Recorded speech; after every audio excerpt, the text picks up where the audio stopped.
Magandang umaga sa ating lahat. Ngayon ay July 28, 2024 at narito ang update ukol sa maging lagay ng panahon sa susunod na 24 oras.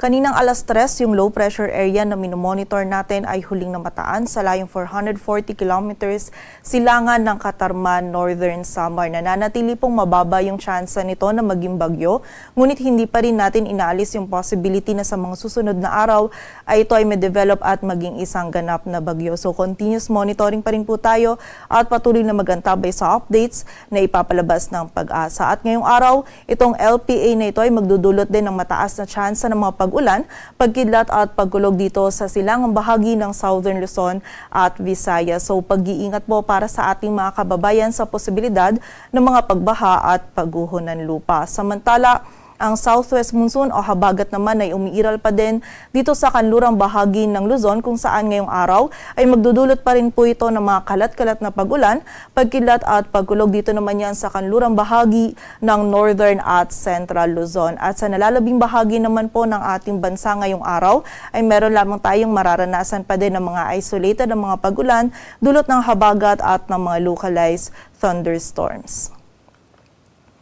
At para nga sa magiging lagay ng panahon ngayong araw ng Linggo, maulap na kalangitan at mga kalat-kalat na pag-ulan, pagkidlat at pagkulog pa rin ng mararanasan dito sa Ilocos Region, maging sa bahagi din ng Zambales at Bataan, dulot po yan ng habagat. Samantala, dulot naman ng low pressure area ay meron din tayong mararanasan ng maulap na kalangitan at mga kalat-kalat na pag-ulan dito naman sa Bicol Region, maging sa bahagi din ng Quezon. So pag-iingat po para sa ating mga kababayan sa posibilidad ng mga pagbaha at pagguho ng lupa. Samantala, dito naman sa Metro Manila maging sa nalalabing bahagi pa ng Luzon ay meron lamang tayong mararanasan pa rin ng mga isolated o yung mga biglaan at mga panandaliang pag-ulan, pagkidlat at pagkulog, lalong-lalo na yan sa hapon at gabi, dulot ng habagat at ng mga localized thunderstorms.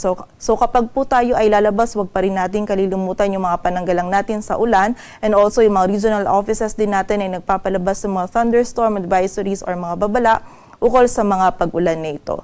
Agwat ang temperatura sa Metro Manila ay mula 26 to 32 degrees Celsius.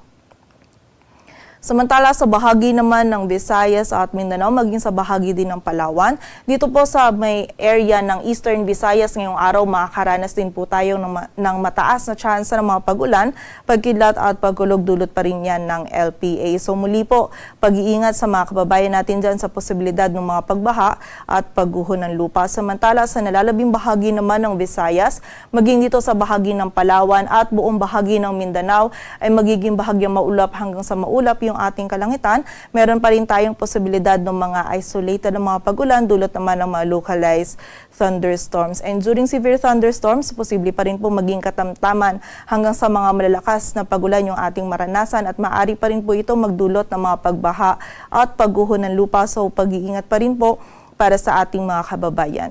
Agwat ang temperatura sa Cebu ay mula 25 to 31 degrees Celsius at sa Davao naman ay 25 to 32 degrees Celsius.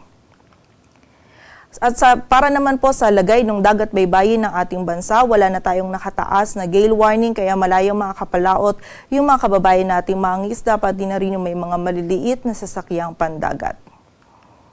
Dito sa Metro Manila, ang araw ay sisikat mamayang 5:39 ng umaga at lulubog mamayang 6:27 ng hapon.